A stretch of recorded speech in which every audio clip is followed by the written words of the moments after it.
entonces ahí hay de nuevo cambio radical. Otra vez cambié. Habían culturistas, Ojo.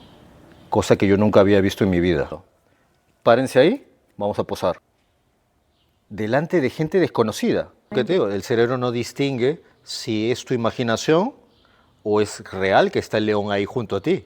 Qué dulce. Él fue el causante para yo ahora hacer tratamientos especializados para niños con TDAH, para niños con autismo. Hola amigos, bueno, estamos aquí en Cuestión de Enfoque de nuevo. Hoy estamos en Mendingen, cerca de Freiburg, Correcto. y tenemos a un invitado muy interesante, Dieter Villar. Hola, ¿qué tal? Hola, ¿qué tal? Muchas gracias, Lucía, por haberme invitado a tu podcast. Y espero que este tema de hoy les encante y les sea muy, pero muy útil a todo el que lo escuche. Yo creo que lo será, así que tenéis que estar bien atentos. Cuéntanos un poco tu contexto, para que te conozca el espectador y yo te pueda conocer un poquito más. A ver, nosotros estamos en la ciudad de Emmendingen, Alemania, que está más o menos al sur de Alemania, ¿no? Junto a la ciudad más conocida, Freiburgo, en alemán sería Freiburg. Y pues yo nací en Lima, Perú, pero tengo doble nacionalidad, soy español, pero tengo casi 30 años viviendo aquí en Europa, ¿no? Y yo estoy aquí porque tengo mi gimnasio en Alemania, aquí hace más de 12 años. Y todo lo que he hecho durante toda mi vida ha sido, siempre fui un niño que me dediqué al deporte. Siempre, desde que me acuerdo, siempre trataba de ser activo, trataba de imitar lo que veía en la televisión, a los futbolistas, o si no, en las épocas de los 80, estaba Arnold Schwarzenegger y Jean-Claude Van Damme, y yo siempre quería tratar de hacer movimiento, algo con mi cuerpo, sentirme que yo podía hacer cosas. Era cosas que yo lo tenía desde siempre, desde pequeño. Y tanto fue así que me acuerdo que en esas épocas, pues me encantaba el fútbol. Y yo solo me entrenaba como portero. Ah, Y jugaba mucho el balón. Y me di cuenta poco a poco porque, no sé, bueno, siempre en las escuelas me escogían por mis actitudes de buen reflejo como portero. Siempre era el portero de la selección de mi colegio. Y eso va a dar a colación a lo que después vamos a contar, porque al haberme yo sentido que yo valía claro. a esa edad, te hablo, yo tenía 8, 9, 10 años a lo mejor, que fue cuando empecé, me dio ese tono a mí de decirme, yo puedo ayudar a mi equipo. Y el equipo depende de mí, porque si sabes, en el fútbol, el portero Claro. hace una falla y cuesta, Se fue el gol. puede costar todo el partido. Claro. Mientras que un delantero, otro hace una falla y como que no se puede apañar, pero si el arquero, el portero hace una falla, sería terrible. Entonces, luego de eso, que siempre destacaba, estuve muchos años como portero, incluso gracias a mi mamá. Me veía que me encantaba tanto ser portero, y lo único que a veces traía los pantalones todos rotos aquí porque me tiraba ahí. Yo no me daba miedo tirarme y me hacía mucho daño con los pantalones. Siempre me tenían que comprar pantalones nuevos para el colegio, porque siempre o los zapatos, ¿no? Y bueno, en eso una vez escuché en la radio, te hablo de los años antes de los 90, que allí en Lima, Perú, iban a abrir una escuela de portero. Ah, mira. Y en esa época, ahora no, ahora en cualquier ciudad hay una escuela que te enseñan a patear un balón y tú tienes que pagar, pero antiguamente era muy difícil que haya una escuela especializada, y te hablo más que todo en Latinoamérica, Claro, en totalmente. Perú. Y yo escuché, cogí un boli, un lapicero y empecé a apuntar. Escuela de portero, bueno, en Perú se dice Escuela de Arqueros Rafael Azca. Y Rafael Azca fue uno de los mejores porteros de los años 60, 50, 60 en Perú, hace muchísimo. Y él era el director de esa escuela. Ojo. Y yo fui a la cocina donde mi mamá, ¿me puedes, me puedes llevar aquí? Y mi mamá siempre me decía, no, ten cuidado, cuidado. Pero mi mamá siempre, siempre me apoyó en todas esas cosas que yo quería sobre el deporte. Ella por su instinto de mamá. Claro. Ahora que voy a volver a decir el porqué, el fundamento de todo este proceso que ha sido con mi persona. Y dicho y hecho, mi mamá me llevó a la escuela de arqueros de Rafael Azca en esas épocas. Y me inscribió, y ¿sabes qué? La forma como los arqueros, eran otros arqueros que estaban incluso en la selección de Perú, Wow. ¿ya? Entrenaban a niños. Yo estaba sentadito ahí, ¿no? Hacíamos una especie de círculo, nos sentábamos y venían los arqueros. Hoy día vamos a entrenar esto, todo, y nos hacían grupo. Y a mí me fascinaba. ¿Qué edad tenías tú ahí en ese momento? Si no me equivoco, a ver, 10, 11, Pequeñito, no lo sé, pequeñito. algo así. A lo mejor me equivoco, pero me fascinaba el sentir que esa autoridad, esa persona que yo la veía a lo mejor en la televisión jugando por un equipo, yo no quería defraudarme ni a mí ni a mi mamá, Claro. que era la persona que me ayudó. Porque si mi mamá me decía, no, que es había confiado en como ti. puede pasar Claro. con cualquier padre, ¿no? Que dice, Claro. no, que este niño quiere ahora esto y seguro después no quiere esto, ¿no? Ya. Pero no, mi mamá me apoyó. Y me acuerdo que ingresé ahí, entrenaba creo que lunes, miércoles y viernes, y me encantaba la disciplina que tenían, ¿no?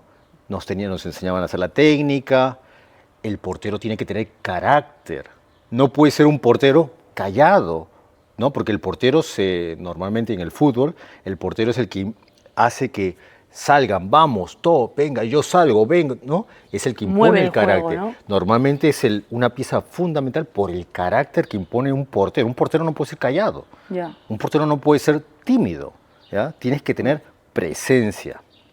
Bueno, a todo esto, lo más resaltante es que en mi grupo de niños que éramos, muchos de esos niños que estaban conmigo jugando, luego la vida nos separó, porque yo ya no seguí para portero, luego contaré, y esos niños de esa época fueron arqueros de la selección peruana de fútbol. Wow, ¿qué dices? Sí, sí. Qué fuerte. Y yo los he visto allá porque ya luego llegué a Europa y decía, pero si yo he estado con Eric, yo he estado con este, yo he estado con el otro, oye, tan Qué mal. bueno. No, y entonces, era esa experiencia que yo tuve a la edad que te digo de 10 años, hizo en mí muchas cosas. Uno, esa autoestima de saber que yo era valioso e importante para algo y para alguien, ¿ya? Entonces eso hizo en mí que sí, yo puedo, y eso es muy importante en un niño. A todo esto, bueno, por cosas de la vida ya no seguí, estuve en varios equipos de menores en Perú, pero luego me dediqué, yo era, bueno, soy de esta estatura, era delgadito, y dije, quiero entrar a un gimnasio por primera vez. Quiero entrar a un gimnasio y tratar de sacar un poquito más de músculo, porque era delgadito. Pero bueno, entonces como había aprendido tanta disciplina en los entrenamientos del fútbol, en un día me fui a caminar, estaba caminando, buscando gimnasios ahí en Lima, Perú, y encontré arriba de una farmacia, gimnasio, Rives se llamaba. Bueno, si ve el Marco, hola, si estás viendo este podcast de Lucía, Marco Rives. Y había Saludos a Marcos Rives. Sí, en Perú, en Lima, Perú. Y pues me decidí, yo flaquito todo, ¿por qué? Voy a preguntar, tenía mi primer momento en que yo pisé un gimnasio, si no me equivoco tenía 15 para 16 años, algo así. Y fui, pregunté cuánto cuesta, era un mundo totalmente nuevo para mí, ¿no? Y me acuerdo que fui por la mañana. Me atendió un señor, no era Marco, era un señor, y me dijo, sí, pa, y yo tenía un poquito de dinero. porque bueno, yo no era pues de familias de dinero, ¿no? Tampoco no era una persona que tenía mucho dinero en esa época. Y tenía que estar contando todo. Me inscribí. Y cuando me inscribí, bueno, lo clásico, ¿no? Vas, no sabes nada, el señor me hace una pequeña tabla, tienes que hacer esto, eso. Y ahí yo iba siempre por las mañanas. Por las mañanas estaba el gimnasio vacío.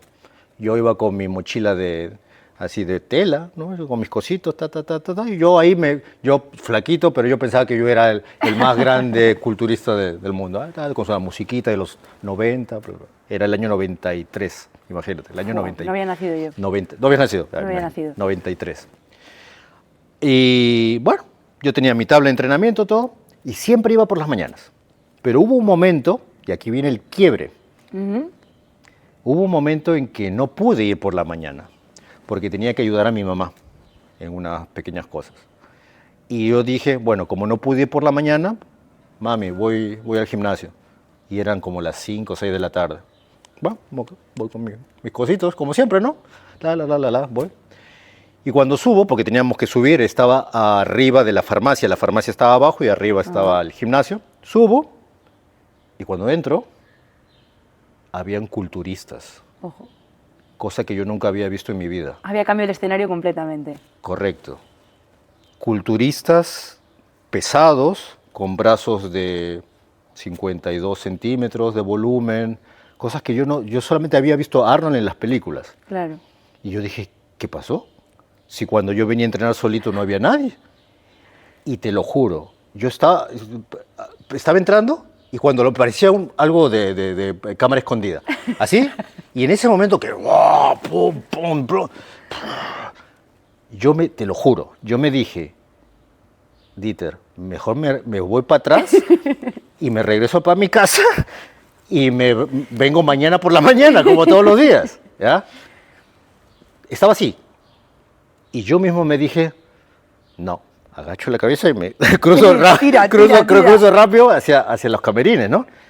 Y dicho hecho, fue una de las mejores decisiones que yo solo tomé, no sentirme opacado, claro, no sentirme menos o tener miedo, ¿ya? Y yo creo que no sentir miedo, en ese momento fue porque ya el proceso que yo había tenido de ser portero y que los arqueros en ese tiempo me decían, tú sal, venga, dale, tú, habían hecho en mí ya algo. El carácter. Exacto, se estaba forjando ese carácter. La disciplina la tenía poquito a poquito, pero el carácter, todo es un paso a paso. Y dicho hecho, salí un poco más de películas. Saco a decirle y me pongo a decirle la esquina, después, como que para que nadie me vea. Yeah. ¿No? Pero bueno, al final un chico que también era culturista me dice, no hagas así, mejor sería que hagas así. Y me gustó que ese tipo tan grande que era en ese momento para mí, se acercó y me dijo, me corrigió, claro, ¿ya? Y me ayudó. Me dijo, debes comer así, más patata para que subes. Y yo también comí así. Y todos me contaban sus historias. Al final, nunca volví a ir en la mañana. La tarde era lo mejor. La tarde era estar en otro mundo, Claro. ¿ya? Experimentar el día a día con esa gente que ya había hecho otros procesos. Y me encantó. Modo aprendiz absoluto. Me encantó. Y luego Marco Rives cambió de local, se fue a otro local. Yo volví a ir y seguí. Pasaron los años y yo ya más o menos tenía mis aquí tabletas del abdomen, tenía mis musculitos y todo, a pesar de que mi alimentación no era tan adecuada no conocíamos lo que es un batido de proteína en esa época. En esa época venían batidos de polvos proteicos de Estados Unidos y era carísimo. Lo veía solamente en revistas. Incluso las revistas se compraban de Estados Unidos con dólares en esa época. Y llega un momento, yo tenía mis amigos, todos culturistas y todo, y viene Marco Rives y me dice, Dieter, sí, dime Marco, en marzo del próximo año, ¿tú compites? ¿Ah? ¿Yo qué? ¿Compites? Sí, vas a competir, te llevamos para que quieras, te inscribo. ¿Qué habla? Y dice, ¿pero qué? Enséñame tus abdominales. Y yo tenía abdominales bien marcados porque era delgado, era bastante fibroso y todo. ¿Seguro? Sí, sí, yo te pongo y todo. Y ese fue otro nivel que yo dije, yo no me dije, bueno, pregunté así, pero ¿qué dices, no? Pero al final él me hizo posar y me enseñaba a posar. Arriba teníamos espejos y me decía, posa contra él, contra culturistas. Claro. Pero era perder el miedo al otro, porque yo sabía que no estaba con las condiciones, pero igual era para ver qué tan fuerte es tu mente de decir, no, yo lógicamente no estoy en ese nivel, pero tengo que hacerlo para hacer. Y todos esos factores, todo eso al final, él me preparó. Al año siguiente competí por primera vez en mi vida y por primera vez en mi vida competí encima, si, bueno, sabes que los culturistas no van con pantalones largos, ¿no? Sí. Van con pequeñas truzas, ¿no? Sí. Y yo en mi vida, yo cuando iba a la playa iba con pantalones así largos, ¿no? Claro. Y cuando nos estábamos preparando, Marco coge al grupo que nos estaba preparando y dice, el domingo vamos a la playa, antes de la competición. El domingo vamos a la playa. ¿Va? Ok, vamos a la playa. Nos fuimos a la playa, todos contentos con nuestra comida, como típico de los culturistas, ¿no? Para relajarse, ¿no? Antes de... Pero, no tanto relajarse. Y la playa estaba llena de gente que yo ni conocía, lógicamente, ¿no? Y Marco nos dice, ¿te acuerdas, Marco? Marco nos dice a todo el grupo que se estaba preparando, párense ahí, vamos a posar. Y nos hizo posar en la playa, ¿ya? Delante de gente desconocida. Qué pedazo de ejercicio. Luego yo aprendí, ¿pero por qué? Yo no sé si Marco lo hizo por instinto o él tenía su técnica real. Lo ¿ya? tenía preparado ya, O lo ¿no? tenía preparado. El hecho es que cuando estábamos posando, tú escuchabas desde lo más tonto que te decían en la playa hasta lo más bonito que te decían en la playa las chicas o cualquiera. Y yo en ese momento tenía que, justamente ahí viene el por qué creo lo hizo, era no escuchar lo que, enfócate en lo que estás haciendo, ¿entiendes? Sí. Y por eso te digo, y esa fue parte de mi vida, ¿no? Y bueno, y lo hicimos, luego competí. Como enfócate en tu valor, en tu fortaleza, Enfócate en lo que en hay ti dentro, mismo, en ti. enfócate en ti mismo. Da igual que escuches de otras personas cualquier otra cosa. Buah. Tú, la única fortaleza y la única llave la tienes tú misma o tú mismo. ¿ya? Absolutamente. Y si no eres capaz de asumir esos riesgos, eso no estás preparado. Y fue impecable, realmente. Luego competí por primera vez en el campeonato Mr. Lima de la capital de Perú y quedé en cuarto puesto. Olé. ¿ya? Para mi primera Olé. vez. Un año más tarde, en el año 96, creo. Ahí ya había nacido. ¿Ya habías nacido? Justo Va. nací ese año. Va. Competí en el Mr. Perú y bueno, quedé dentro de los 7, era una categoría inmensa, bueno, pero competí. Y más que todo de haber, bueno, en el Mr. Lima quedé cuarto, bien porque era jovencillo, luego el Mr. Lima era la categoría más grande, ¿no? Venían de todo el Perú, monstruos, pero aprendí otras cosas, aprendí a que cuando tenía que posar frente a la gente, me recordaba la playa. Ah, Y yo ya me daba igual, estaba el jurado y yo ya estaba aquí, ¿no? Preparado para asumir lo que veía o lo que escuchaba. Claro. Yo tenía que posar y hacerlo bien. Son todos esos pasos que tú aprendes, ¿ya? Por eso agradezco a Marco Rives, agradezco infinitamente siempre a mi mamá, que fue la que me llevó, a pesar de que yo le dije a mi mamá, pero mira, tu pantalón está roto. Pero me hizo, gracias a mi mamá. quien inició esa confianza, ¿no? Claro. En ti mismo, en dártela ahí, Exacto. paz, confianza. Y yo ya no era un niño, era un adolescente. Empecé como niño, pero mira cómo se forja poco a poco toda esa capacidad que está dentro de cada persona. No es que nunca es el resultado, es el proceso, es el camino, ¿no? Constantemente lo que forja. La vida es un camino. Literal. La vida es un camino y es ampliamente, es todo, solamente son momentos, pequeños momentos que tú tienes que evaluar si te va a servir para después o no te va a servir para después, ¿no? Que fue como, por ejemplo, lo que comento, que entré al gimnasio, me di con la sorpresa, pero yo dije, no, sigo, y mira la decisión que hice. Total. En ese año que competí, en el último año que competí, para todo esto, mi familia, tengo familia aquí en Alemania, en la ciudad de Colonia, me dijo, ¿no quieres venir a Alemania? Te podemos hacer la inscripción a la universidad. Y fue otro momento que yo tampoco dudé. Yo dije, vale, me voy a Alemania. Me despedí de Marco.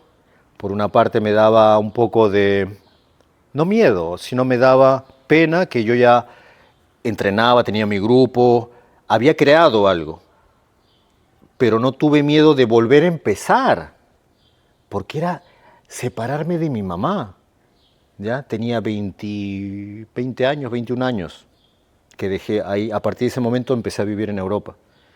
Y dije, bueno, mamá, gracias, mi mamá, y bueno, pues ya te imaginarás, ¿no? Que me ayudó en todo. Y, y bueno, me puse fuerte. No sabía muy bien alemán, había estudiado alemán en Perú unos cuantos meses, pero no me sirvió de mucho porque el alemán es muy difícil. Muy complicado. Muy complicado, muy complicado. difícil. Pero bueno, al final llegué a Alemania, dejé mis culturistas, la gente, mis amigos, mi familia, y empecé a estudiar. Me recibieron mis tíos, me dijeron, acá vas a ir a la universidad, tienes que aprender mejor alemán, la. El invierno, nunca de estar en la playa, estar en un invierno en Alemania en esa época. Cambio absoluto de Cambio total. todo contexto. Todo. Primera vez que había visto un metro por abajo, en esa época no existía en Lima, Perú, solamente habían estos, nosotros le llamamos micros, o buses pequeñitos, sí, que vas agarrado ahí, cogido ahí, ¿no? Y todo volvió a ser en mí si tú empiezas a ver todo lo que estoy contando que es real, son momentos de mi vida en donde yo dije, vale, lo voy a hacer. Con decisión. Nunca, a lo mejor me lo pensé unas horas, pero nunca tuve miedo de decir, pero voy a dejar aquí esto, pero ¿qué pasa? Nunca me puse la ansiedad de decir, pero ¿y qué va a pasar? ¿Y si? ¿Y si pasa esto? No. Bueno, es que lo que más estás repitiendo es, no tuve miedo. No tuve miedo. Y yo creo que el llegar a ese punto es justamente porque ya, ¿no? Lo que te decía desde la época del portero, tú tienes que tener el carácter, venga, ¿no? Llegué a Alemania y bueno, estudié alemán, súper difícil, lo hice, pero no pude entrenar durante 2 años, lo que tanto me dio en Perú. Claro. Perdí mucha masa muscular, porque no tenía dinero, porque lógicamente mis tíos me estaban apoyando, ¿no? Pero con el estudio no podían en esa época pagarme. No, yo no voy a venir a Perú, quiero ir a un gimnasio, ¿no? En Europa, claro. no, que tuve que empezar totalmente de cero. Claro. Totalmente de cero, nuevas amistades, tratar de buscar un trabajito en un restaurante, bar, porque también encima no podíamos trabajar porque éramos estudiantes, yo había venido con un visado de estudiante. ¿A estudiar, inciso, a estudiar qué? ¿Qué estudiaste? Bueno, primero me hicieron una inscripción a la universidad para algo técnico de computación, de ordenadores, pero yo odio la matemática. Yeah. Yo no soy bueno en matemática, no me gusta la matemática. Yo soy bueno en química, en anatomía, medicina, quería estudiar medicina yo en realidad. Y bueno, y igual lo que es el deporte, ¿no? Literatura, lengua, todo, historia. Pero matemática nada que ver. Nada. Entonces yo digo, bueno, estudié el idioma, ya estaba ahí, pero nada que ver. Yo estaba con estudiantes marroquíes que son muy buenos en matemáticas, esto. Agarré, hice mi cambio a la Universidad de Deporte. Me cambié, ya hablaba perfecto alemán para esa época. Hice mi cambio a la Universidad de Deporte, empecé en la Universidad de Deporte, ¿no? Comía ya un poco mejor. Pero a todo esto, como no podía trabajar a tiempo completo en Alemania, porque era estudiante en realidad, conocí una chica que había trabajado en Mallorca, España. Vale. Y me dijo, y yo le pregunté, oye, ¿sabes en España dónde se puede trabajar? Porque yo quería trabajar en verano, para ganar un poco de dinero en verano y tener para pagarme porque ya entrenaba otra vez en Alemania. Y me dijo, yo conozco un director de un hotel en Mallorca, y si quieres le escribo y como tú hablas alemán, ok.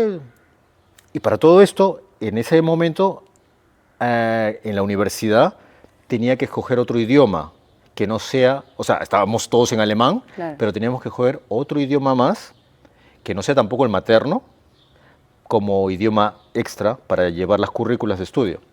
Y yo escogí francés. Ole. Entonces, mi idioma materno es el español, el alemán ya lo sabía y el francés lo tuve. Y me di cuenta que me gustaban los idiomas. Y empecé a estudiar ruso también. Joder. Empecé a estudiar ruso. Y el ruso es otra cosa, porque El el ruso ruso es otro tema, ¿eh? tienes que aprender el alfabeto. El alfabeto. Si no, no puedes leer nada. Y también habla. Bueno, entonces la amiga esta me dio la dirección del correo electrónico del hotel. Le escribí al director y como el director vio que yo hablaba varios idiomas, vente. Y me fui. Otra vez. Y ves, no tuve miedo, otra vez para Mallorca, al hotel. Y caí en el hotel y este hotel me dieron la posibilidad de trabajar solo en el bar, Vale. ¿ya? En el bar, como ayudante de camarero de bar, solo de bar. Entonces, yo algo sabía porque también hacía unos pequeños en Colonia, Alemania, hacía un poquito de ayuda en bar y así para ganarme mi trabajillo, para ganar mi dinero. Pero ellos me mantenían ahí porque yo era uno de los mejores que hablaba español, bueno, español porque que hablaba español lógicamente, pero hablaba alemán. Entonces, cuando llegaban los clientes, yo podía ayudar bastante Claro. en el hotel. A todo esto, este hotel era un hotel o es un hotel que solamente tenía en esa época clientes de Suiza. Estaban en Mallorca, pero solamente su clientela venía solamente exclusivamente de Suiza. Entonces en Suiza hablan italiano, hablan el alemán, el francés y su otro pequeño idioma que es el romano retórico o una cosa así. Y entonces llegaban los clientes, yo lógicamente era el único camarero que podía hablar y saber qué cosa le pasaba a todo. Y bueno, me hice a muchos amigos con los suizos y esto, me dan buena propina, me dice... me invitaron a Suiza, los clientes. Ven, ¿cuándo terminas? Cuando termines, vente en invierno para allá, ven a visitarnos. Porque soy así, era bastante abierto, sigo siendo abierto, tengo bastante empatía con la gente, siempre una sonrisa a todos. Y eso, Good vibe. Y eso me ayudó bastante, bastante. Conocí Suiza, me fui para ver a Suiza y me encantó, me gustó, bonito. A todo esto ya habías terminado la maestría de deporte, entiendo. A todo esto no llegué a terminar. Ahora te digo por qué. Ahora te digo por qué. Porque cuando ya pasaban los años que yo iba a trabajar a Mallorca, terminaba la temporada en Mallorca, me regresaba a Alemania a seguir estudiando. Pero en esa época todavía no existía el euro. Claro, yo empecé a trabajar en el 2000. Vale. Y como el hotel era para clientela suiza, ganábamos bastante dinero en propinas. Me imagino. Y decidí, españoles, tenía muchos amigos españoles, me encantaba la forma de ser de los españoles, me aceptaron, me reía, era fabuloso sentirme de lo que había estado en Alemania, que son un poco más rectitos. Llegué a España y era sentirme como en Latinoamérica, pero con otro acento. Carácter hispano, sí. Me encantó y me hacía amigos y todo, y tomé la decisión de quedarme en Mallorca. Vale, entonces ahí la maestría, claro. Por el tema de que ganaba buen dinero, utilizaba los idiomas y experimentar. A todo esto en ese lapso de años, porque tuve 7 años trabajando en la empresa mallorquina, bueno, suiza mallorquina del hotel. Es tiempo, ¿eh? Me hicieron segundo jefe de bar. Ole. Massanet, Joan Massanet, hola. Juan, saludos también para ti. Sí, de ahí en Mallorca. Y a todo esto, en ese lapso, pude obtener la nacionalidad española por el tema de que ya estaba estable ahí. Me hice español, obtuve el pasaporte español. Cuando yo vivía y trabajaba como camarero, decidí competir en España, regresar a competir.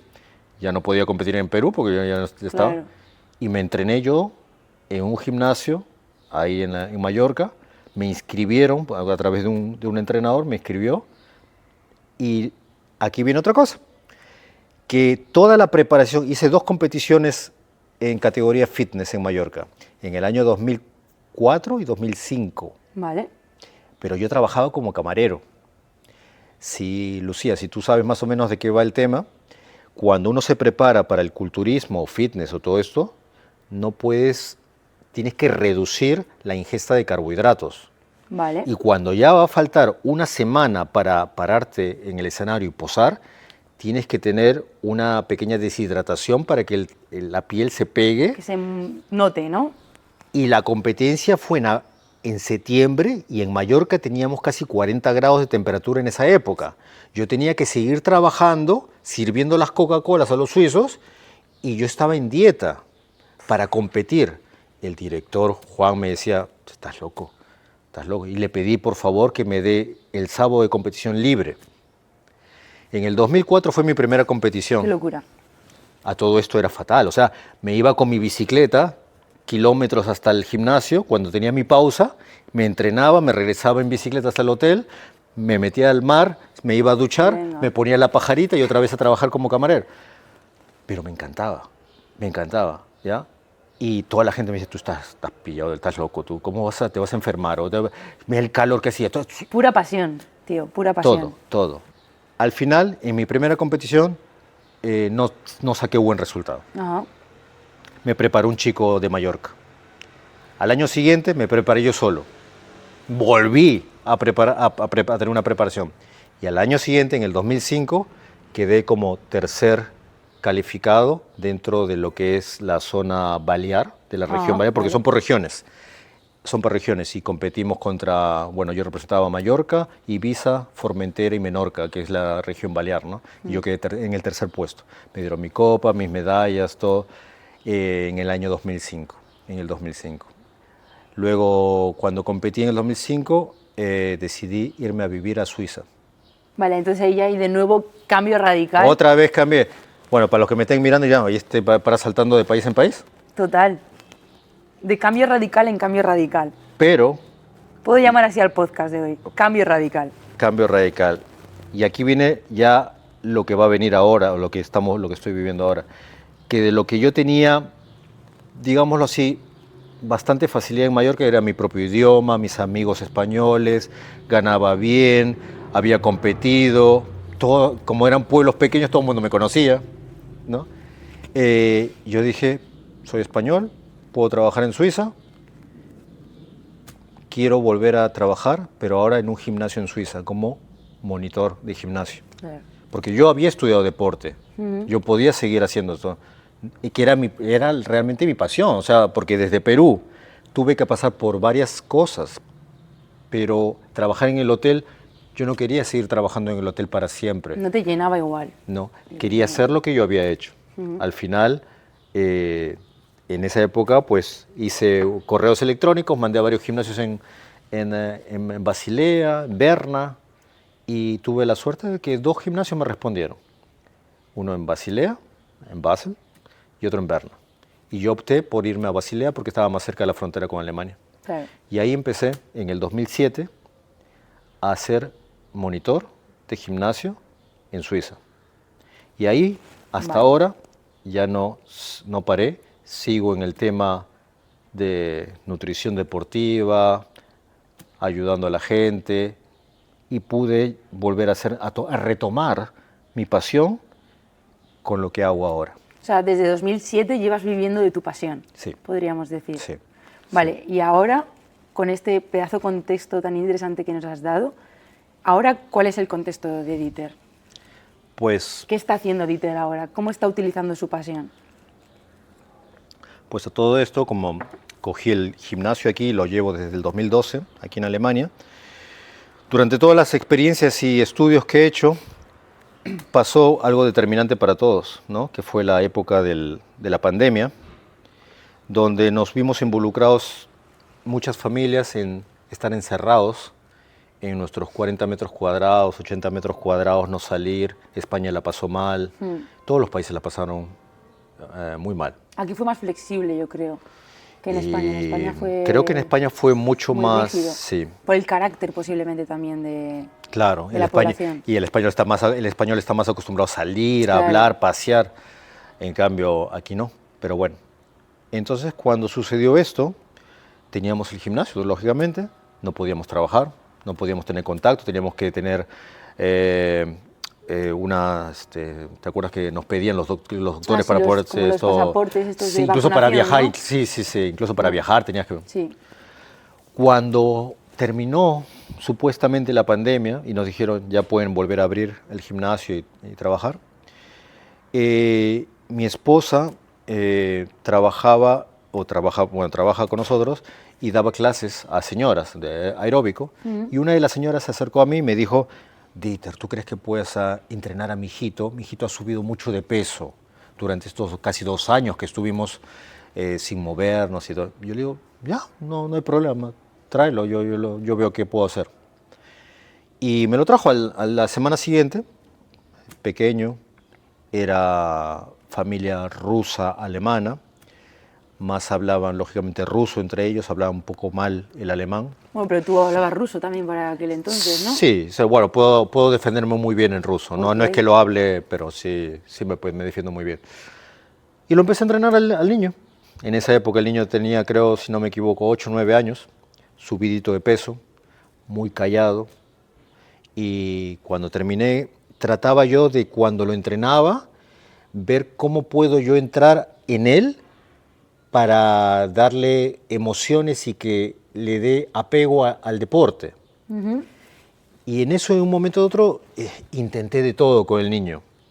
Pero como era un poquito gordito, lógicamente él no quería hacer cosas donde él se sienta mal que no podía hacerlas. Más inseguro, claro. Claro, él tenía su propia inseguridad. A todo esto cogí unos guantes de box, le dije, pero golpéame aquí, y di 1, 2, bueno, en alemán, ¿no? Y sonrió. Y dije, por aquí, entonces puedo, Ahí va. por ahí, ¿no? Terminó la clase, su primera clase, y la mamá me dice, ¿cuánto te debo? No, señora, no me tiene que pagar nada, yo lo he hecho para tratar de ayudar, ¿no? El niño vino de haberse cambiado y me abrazó. Qué dulce. Él, ese niño, que ahora ya no es un niño, ahora ya tiene como 18, 17 años, creo, ¿ya? No, sí, algo así. Fue el causante de lo que hizo en mí para yo ahora hacer tratamientos especializados para niños con TDAH, para niños con autismo. Me dedico 100% de todo lo que he estudiado y todas las etapas que he hecho, porque también he preparado culturistas aquí en Alemania, mi esposa compitió en categoría wellness para mujeres, campeonó en el año 2022 en Alemania, pero lo que más me hizo sentirme inspirado para mí mismo es esa gratitud que vino de un niño, porque cuando él me abrazó, me hizo sentir a mí, recordar que yo también fui un niño como todos. Y todos hemos pasado por problemas, por situaciones. Y si una persona no te da la mano para ayudarte en un determinado momento, puedes caer, si no tienes más ayuda, tú solo en otras cosas. Entonces para mí ese fue el punto de quiebre, que esa energía que me daba ese niño, de gratitud máxima. Eso fue en el año 2021, me acuerdo, junio del 2021. En la noche, cuando cerramos con mi esposa el gimnasio... Bueno, espera un momento, ¿cómo se llama este niño? Vamos a dar un saludo. Vamos a mandarle un saludo. Un saludito, porque es ruso, alemán, ¿no? Pero bueno, a ver, déjame ver. El niño... déjame que ahora que me acuerde del nombre del niño. Se te ha ido completamente. Ahorita te lo digo. Y cerré con mi esposa el gimnasio en la hora de cenar. Mi hijita, Evelyn, un saludo para Evelyn. Estábamos hablando, mi hija tiene 11 años, pero en ese momento ella también sufrió el corona, estar encerrada. Claro. Le dije a mi mujer, ¿sabes qué? Creo que voy a hacer algo para los niños. Porque lo mismo pasó en España, lo mismo pasó en todo el mundo. Si nos damos cuenta, y ahora entramos ya a la temática en sí, en el momento en que hemos estado encerrados durante todo ese tiempo, aprendimos los humanos a otra forma de vida. Pedir nuestra comida por teléfono, trabajar desde casa, estudiar desde casa, el TikTok, si no me equivoco, y no es que le esté haciendo comercial al TikTok, pero bueno, todos empezaron a tener otras emociones y otras experiencias, pero ya no relacionarte con personas humanas. Poco a poco empezó a entrar el gusto a yo puedo tener un placer así de rápido con una pantalla, con un móvil. Inmediato, absolutamente. Inmediato, tanto Sí. los adultos, pero lo peor aún, esos niños. Y ahora estamos viviendo el problema de ese momento. Cuando hablé con mi esposa, decidí crear un grupo que hasta ahora ya existe y está firmemente hecho, ya no es un proyecto, Fitness Kids by Villar, le pusimos el apellido de nosotros, donde yo a esta ciudad de Emmeningen se la entregué durante 4 años. Estuvimos mi esposa Natalia, mi hijita Evelyn y yo entrenando gratis a todos los niños que querían venir de la ciudad de Emmeningen. Durante toda esa época, la ciudad me agradeció, nos dieron diplomas, estuvimos siempre ayudando, apoyando. Tuvimos en una época casi 100 niños que venían, de diferentes razas, colores, todos, todos. Aquí no había que tú eres de un color, hablas otro idioma, Claro. nada.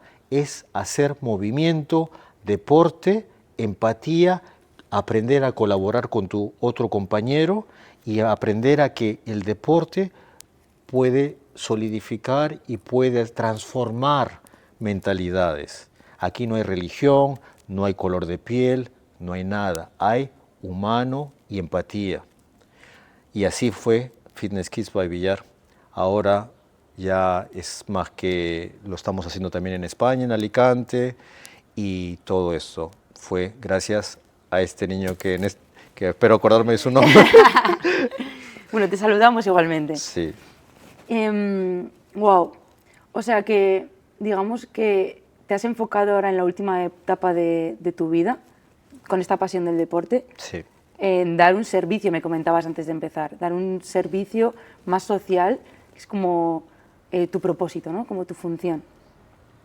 Y claro, yo me planteaba preparando el podcast el tema de la neurociencia infantil.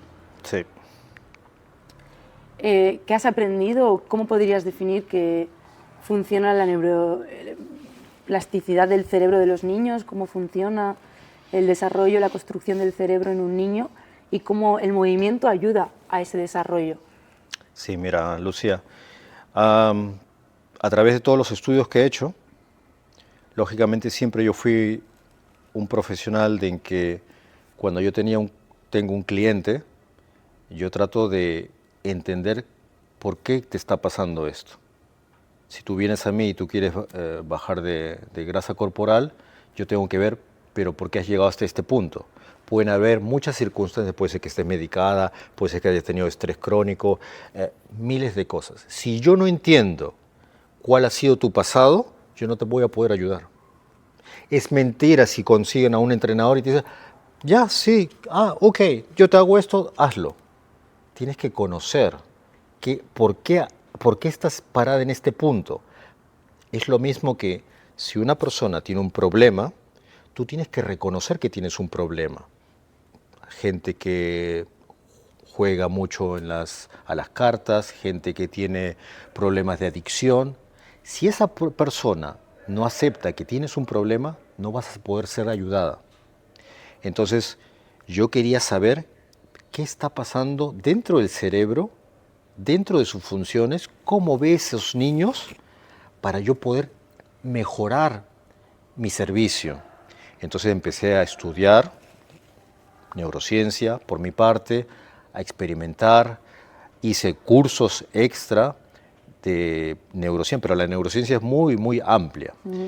Y entonces yo me enfoqué en ver qué es cómo son las fases de crecimiento del cerebro humano, ¿ya? Llevado a la parte de los niños. Yo no me enfoco lógicamente a los adultos, yo me enfoco solamente en los niños. Entonces, ahí empecé a saber que, por ejemplo, es muy vital que cuando el niño nace, el primer momento de estrés del bebé es cuando grita. porque sale de la comodidad de estar en su ambiente dentro de la mami para poder empezar a utilizar por instinto sus pulmones con el aire. El cerebro tiene etapas de transformación, de creación. Son varias etapas en que se va buscando la maduración del cerebro, de las zonas, ¿no? que van siendo, que van creando estos carreteras, digámoslo así, para llevar la información. Entonces, se puede saber, se ha establecido que desde los 0 años hasta los 3 años, que es la primera infancia, hay muchos factores que determinan si un niño después, mañana más tarde, va a tener alguna adicción, si va a tener alguna trastorno psicológico pasado en esas primeras etapas. De los 3 a los 6 años es otra etapa de la infancia, que es la que va a fortalecer el modo de cómo después tú, en la pubertad, vas a ver el mundo y aceptar los problemas que van a surgir.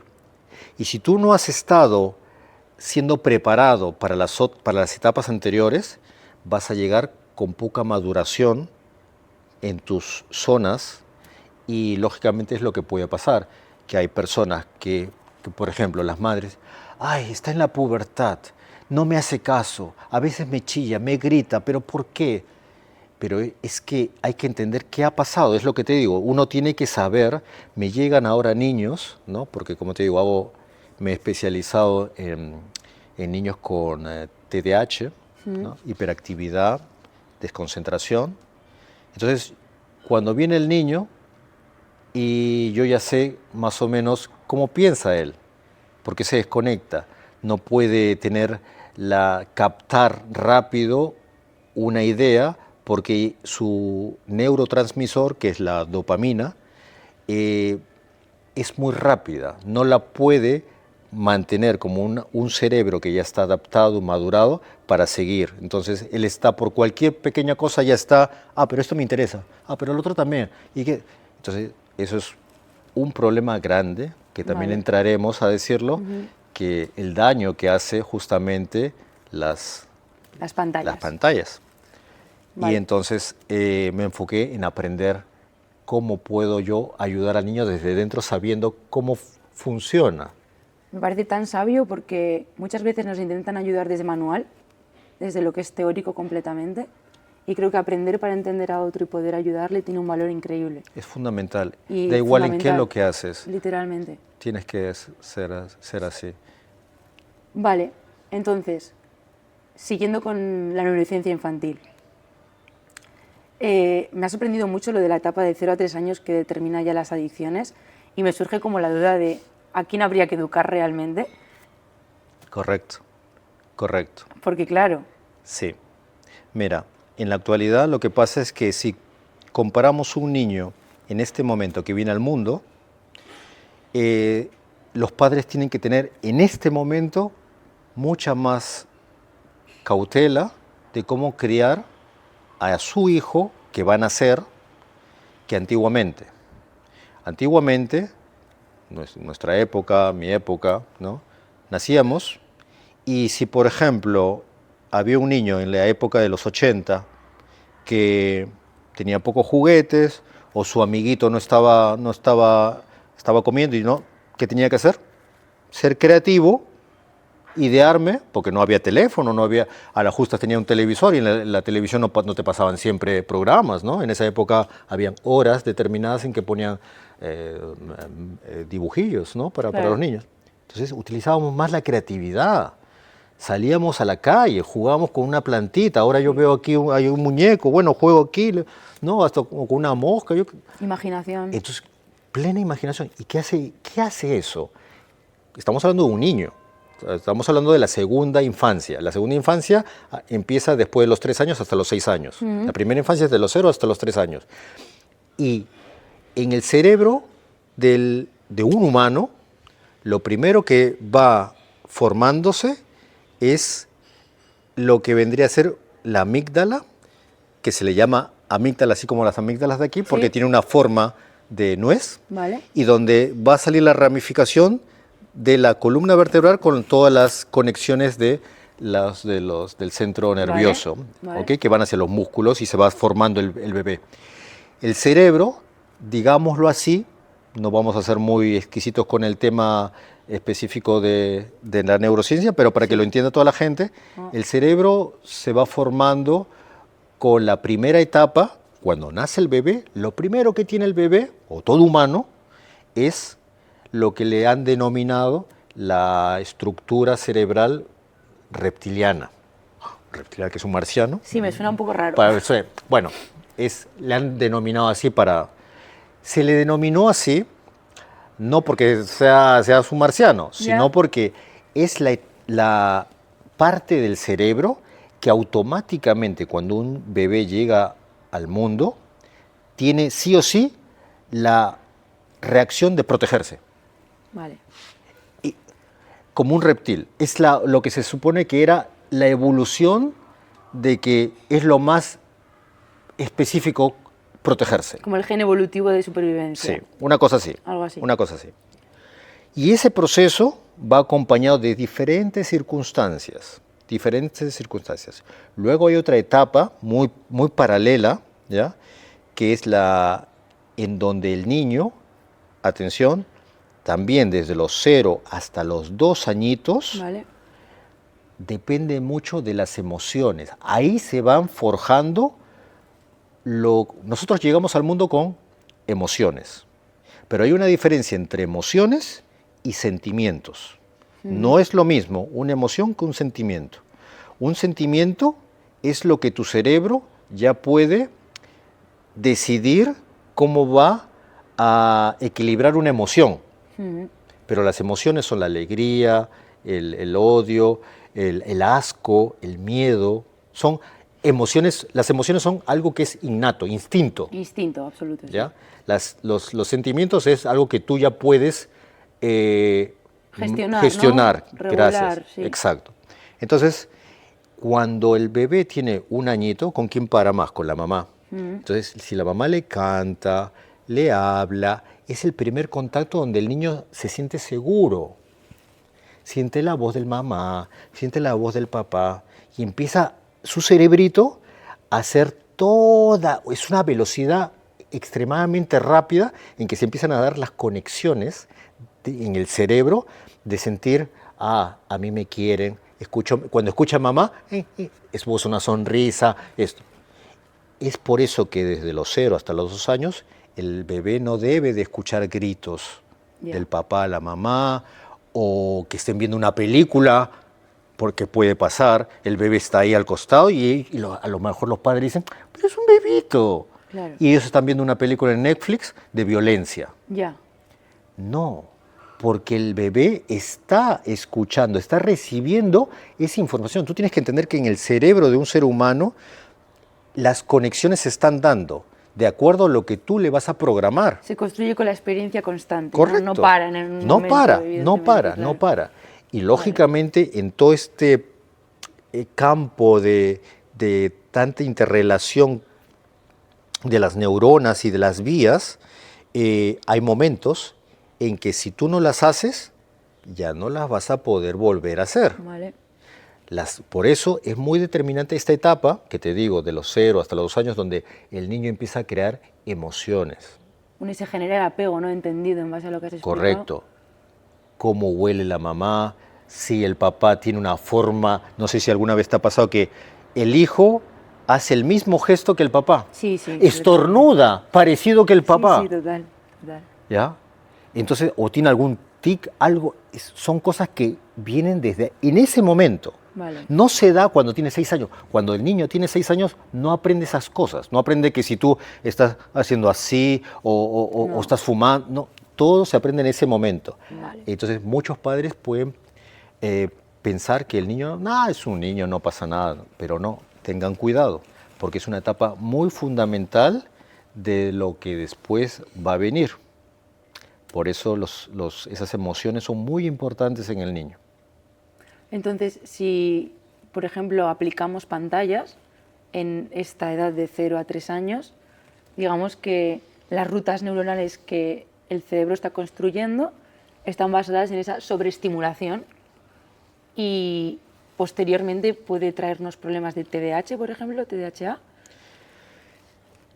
No hay un estudio todavía determinado, hay muchas casos que incluso en este momento todavía no se puede decir exactamente que es por eso que el niño tiene TDAH. Son factores, ¿no? Digamos. Hay lógicamente mucha carga genética. Hay aproximadamente siempre en estos trastornos hay un 70% de carga genética, que es bastante, Vale. pero eso no determina. Lo que va a determinar es la epigenética. La epigenética es toda la información que el ambiente donde está creándose el niño. ¿Se podría traducir epigenética como el contexto? Sí, Vale. sí. Todo lo que escucha, lo que ve, lo que Experiencial. huele, Completamente. todo.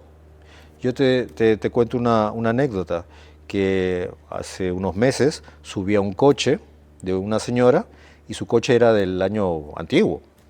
Y eran estos coches, ¿te acuerdas que los sillones del coche antiguamente eran de piel? Sí. ¿Ya? Y que tenías que bajar la luna así, ¿no? Era muy antiguo el coche. Y le había dado bastante el sol. Y me subo al coche y como le había dado el sol a la piel del coche, del asiento, Sí. olía exactamente, reconocí el olor del coche de mi papá. Wow. Entonces, volvemos a lo mismo. ¿En qué momento de mi cerebro? Y yo Esa ruta neuronal, ya ni ¿sabes? me acordaba. Claro. Yo ni me acordaba de ese olor. Quiere decir que todas las experiencias, tú, yo, todos los que nos ven, tienen también en su cerebro guardado experiencias que a lo mejor en este momento ni te acuerdas. Sí, pero a veces pasa, ¿no? Que vas por la calle o hay algo que un olor y te recuerda algo que dices que random, que me haya Esto venido sí, de o la esto. sopa que me cocinaba X, lo que o sea, sí. sí, ¿no? Entonces por eso, entonces imagínate que siempre hay cosas que quedan ahí, tanto buenos como malos, ¿no? Entonces por eso Claro. los padres de hoy día, volvemos a repetir, Sí. los padres de hoy día tienen que tener mucho cuidado con cuando quieren tener un bebé. La La responsabilidad, ¿no? responsabilidad Que ahora requiere. es muy grande, muy grande. Hay, aparte ya del el estímulo de la propia pantalla, hay mucha sobreestimulación en general con toda la información que recibimos y todo esto. Y eso me hace recordar también, preparándome el podcast, he leído a Piaget, que decía que algo así como que, no le cito textualmente, decía algo así como que el niño experimenta el mundo por sí mismo y que no es como un receptor pasivo de información constante. O sea que, por ejemplo, nos meten en los colegios y nos meten como en embudo una información muy heavy, pero no se nos permite, yo creo que menos ahora, más como antes igual sí, pero ahora no hay permisión de ese movimiento, de esa expresión, de esa creatividad. Estamos perdiendo la creatividad, estamos entrando en una época muy veloz Sí, de la modernidad, donde todos, tú, yo, todos estamos todos. con robótica. No lo veo mal, pero tampoco podemos descuidar el elemento que somos nosotros, que somos los humanos. Exacto. Entonces, el cerebro, nosotros somos un humano tal igual como hace millones de años. Lo que ha cambiado no somos nuestros órganos, el corazón, el cerebro, funciona, bombea la sangre, todo igual como hace miles de años. Se ha modificado la parte cerebral. Lo que se ha modificado son los estímulos Ah, vale. que tiene este humano de ahora. Y bajo esos estímulos vas a cambiar tú cómo tú ves y afrontas la vida. En base a la experiencia, ¿Correcto? que vivas. Claro. Claro, yo vuelvo al tema de esa edad de 0 a 3 años, cuando se construye el apego, se puede construir un apego seguro, pero igual se puede construir un apego ansioso, un apego desequilibrado, digamos. Sí. Y Inseguridad en el niño. de inseguridad, Inseguridad estrés, en el niño. cortisol, ansiedad, trauma, ¿no? Sí. Por eso ahora la mayoría de gente hay mucho tema con salud mental por justo esas edades. Claro. Que no ha habido una responsabilidad real por parte de la paternidad. de educación emocional. No se ha educado previamente a esa era de padres y es yo creo que un poco la labor que tiene en este punto esta era, ¿no? Educar emocionalmente para poder formar un futuro. Lo has dicho exactamente correcto. Yo creo que nosotros no vamos a poder parar esta velocidad con la que No. estamos, en donde estamos yendo. No, no. Pero lo que sí podemos hacer es que la sociedad debería poner más hincapié, poner más freno a tratar de estabilizar justamente que la familia trate de cuidar al bebé, al niño, porque si no lo que estamos creando es lo que después hay niños ahora que están utilizando medicamentos Sí, sí, que antiguamente solamente un adulto tenía la necesidad de utilizarlo. claro. Entonces, ¿de qué vamos? Es que, Dieter, es muy loco, es que me parece muy loco el hecho de que al no haber habido una educación emocional, al igual que no ha habido una educación sexual, al igual que no ha habido una educación de responsabilidad afectiva, no ha habido una educación de tantas cosas esenciales del humano, pero lo único para lo que se nos ha educado es para encajar en el sistema. Sí. Y realmente si a esos padres se les hubiese educado en que lo que nos acabas de contar, que de la etapa de 0 a 3 años se decide de forma bastante importante adicciones, traumas, ciertas experiencias, ciertas rutas neuronales, la sociedad sería de otra forma, obviamente. Entonces, ahora sabiendo toda esta información, creo que podría ser un buen momento para que todos aquellos que nos estáis viendo, si sois padres, pues tomar conciencia de todo lo que nos acabas de contar, ¿no? De la importancia de esa responsabilidad que conlleva Sí. la paternidad. Mira, yo creo que en cualquier parte del mundo, tanto en España, aquí en Alemania, justamente por la educación que no tienen los padres en este sentido, en este campo, muchos piensan que cuando el niño va al colegio, el colegio se va a encargar de hacer las cosas que tú no has hecho. El colegio solamente va a recibir a niños ¿de qué edad? 6 años. 6 años. ¿Qué cosa hemos dicho? Justo. La etapa de que es la segunda fase de la infancia, donde ¿qué cosa ya está dado? Las emociones. Si un niño llega con baja afectividad, va a tener que enfrentar su primer momento de sociabilizar con otros niños, que son otros niños que vienen de otras familias, otras emociones. Otra movida. Entonces, mira, todo cae exactamente. No, aquí no hay magia. No. Aquí no hay magia. El único problema es que en este momento todas las familias, se lo digo de corazón, todas las familias tienen que tomarse un momento de respirar y decirse, si quiero ser padre, si quiero ser madre, en este momento tengo una responsabilidad muy grande. Es muy bonito tener una familia, pero no es bonito tener a un hijo que después esté medicado, que tenga diabetes o que tenga otros problemas mañana más tarde cuando va a cumplir sus 15, 16 años y no puede enfrentar el mundo porque tiene ansiedad, problemas. Entonces, ¿quién es el responsable? ¿Quién fue primero? ¿El pollo o la gallina? El adulto es el responsable, claramente. Por eso. Y esto también me hace como reflexionar en la importancia del amor, Dieter. El amor es fundamental. O sea, me parece básico que si tú a tu hijo le das amor, afectividad, le haces experimentar, tanto en su edad temprana como en su vida, amor, el amor no se convierte en algo biológico también, en algo que necesitamos biológicamente para la construcción de nuestras rutas neuronales. O sea, deja de ser algo platónico o algo filosófico, una idea, ¿no? Y pasa a ser algo biológico que necesitamos biológicamente para ser humanos funcionales. En sociedad, claro. Sociedad, con nosotros mismos y con el resto. Sí, y hay otro punto también bastante importante es, tú te has preguntado, el humano, lógicamente que no tenga un trastorno psicológico, hace todo lo que le gusta. O tú haces algo, no. Bueno, lógicamente, pues, si no te gusta ir a trabajar, eso es otra cosa, pero me refiero sí. a cosas que te dan por casi instinto. El instinto del humano, desde siempre, hace todo porque le gusta. Entrar en sociedad, conversar, hacer algo para sonreír. Y eso determina, lógicamente, muchas cosas. Entonces, cuando tú estás, lo que tú dices, con amor, alegría, haces que tu cerebro automáticamente se sienta en paz y empieza a producir determinadas hormonas. Una cosa son los neurotransmisores. Los neurotransmisores solamente son los pequeños cochecitos que te llevan la información. Ay, Lucía está pasando la bomba con Dieter aquí conversando. Total. ¿Ya? Entonces, ¿qué pasa? Automáticamente el humano hace que si tú estás en ese momento con alegría, necesitamos hormonas que equilibren ese momento.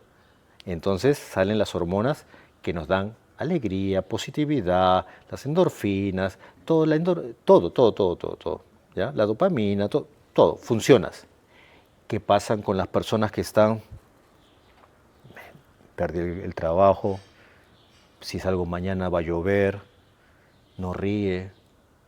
¿Tú crees que el cerebro no sabe si tú estás pensando algo porque se está dando o porque tú lo estás decidiendo pensar? Claro, es que eso es un temón, lo que acabas de decir. El cerebro no puede hacer eso. No hace esa diferenciación. No. Es por eso que, por ejemplo, la ansiedad, decir, ¿y si mañana hago esto y pasa esto? Tú lo estás poniendo en tu cabeza. Y en el momento en que lo estás poniendo en tu cabeza, empieza a surgir en tu sangre el cortisol, el estrés. Y cuando hay un estrés en un determinado momento en ti, ¿qué hace? Pierdes el apetito. ¿Por qué? Porque el estrés es algo normal. El estrés es algo que viene dentro de nosotros para protegernos. Cuando antiguamente el hombre de las cavernas tenía que salir a comprar al supermercado, bueno, no existía el supermercado, mujer, voy a cazar un dinosaurio para la comida, venga, pero puede ser que venga y puede ser que no venga, porque el dinosaurio se lo coma. ¿Y qué pasaba? Teníamos que tener el estrés, que el estrés nos, ¿qué hace?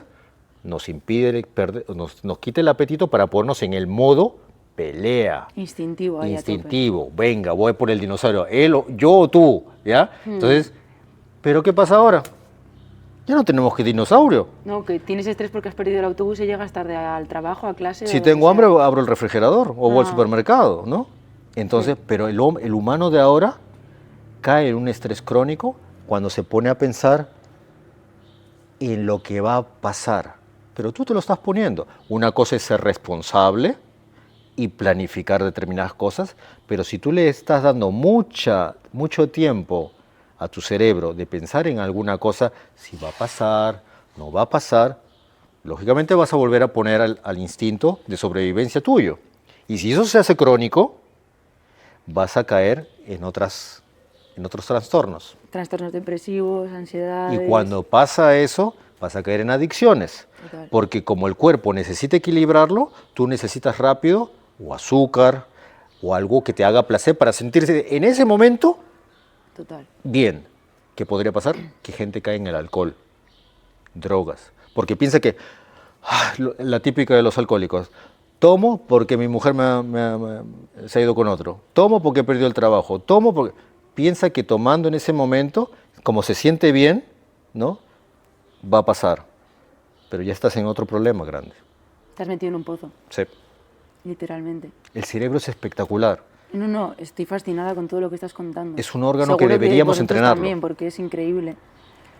Claro, pienso y digo, esta conciencia de supervivencia de la que venimos, esa protección que generamos automáticamente, instintivamente, hoy en día lo hacemos de forma...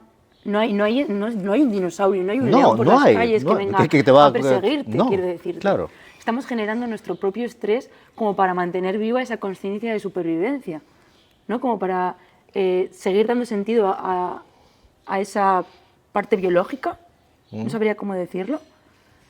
Y también me viene a la mente como el hecho de que yo piense, esta situación me genera estrés, mañana en el trabajo mi jefe me va a gritar.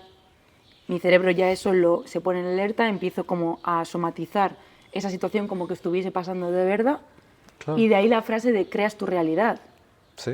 Porque realmente estás generando en el momento la realidad que estás decidiendo vivir. Lógico, es lo que te digo, el cerebro no distingue si es tu imaginación o es real que está el león ahí junto a ti, ¿entiendes? Entonces, por eso se empieza el desequilibrio, ¿no? Y caen las personas por ejemplo, lo clásico que puede pasar en el tema de nutrición. Las mujeres, lamentablemente, que son las que más caen en desequilibrios hormonales por dejar de comer. Ya. ¿Ya? ¿Por qué pasó? Porque quería ser modelo, quería encajar en ese perfil de mujer, Los no, yo quiero estándares. ser, empieza a tratar de no comer, ¿no? Y cae en que ya no puede dominar su cuerpo y caes en un problema y tienes que, ¿no? Entonces es porque el cerebro el cerebro es muy grande, hasta ahora no se saben muchas cosas del cerebro, se sigue estudiando el cerebro. No, ¿ya? claro. Es muy diverso y cada emoción y cada situación es bastante complejo, pero al nivel que es complejo, yo creo que deberíamos darnos un pequeño instante de poder aprender cada familia, cada persona, un poco de ello. Sí, me parece importante a la hora de educar a las nuevas generaciones y, joder, aprender a vivir, ¿no? Que Sí. realmente eso es lo que es importante, estar tranquilos, estar en paz, aprender a vivir. Y hasta ahora, yo creo que lo que has dicho, el COVID fue un momento determinante para que todo este tema de salud mental saliese a la luz, todo el taponamiento que había un tapón ahí Sí. muy feo, y como que el tiempo de encerramiento, de que tenías que ir hacia adentro, al final tenías que estar en contacto contigo mismo. Ahí como se destapó todo y ahora las oleadas de gente que hay yendo a terapia, me parece un paso muy importante y realmente nutritivo como sociedad, ese momento. Pero bueno, me parece increíble todo lo que nos has contado hoy, Dieter. Gracias. Me gustaría lanzarte como una última pregunta Dime. para culminar el podcast de hoy, y es, ¿qué te gustaría a los niños que entrenas que cuando tuviesen 20 años hubiesen aprendido de los procesos que acompañas o cómo lo recordasen? Buena pregunta. ¿Cómo ellos, cuando tengan 20 años, Exacto. cómo me gustaría a mí que ellos recordasen este proceso? ¿Qué han aprendido? ¿Qué han aprendido? Sí. Que se sientan identificados, creo, con el proceso justamente de ser emocionalmente estables para poder sobrevivir. Porque las personas no estamos con ellos para siempre. La vida es un minuto. Hoy estoy hablando contigo, mañana me gané la lotería o puede pasar cualquier otra cosa, no lo sabemos. Entonces, lo que yo creo que todos estos niños a los cuales yo estoy ayudando, entrenando, como se le quiera ver, yo creo que me gustaría que sientan lo que yo sentí. Sentirme útil y que sigan ayudando a lo mejor a sus propias familias, que aprendan. Cada persona puede aprender siempre.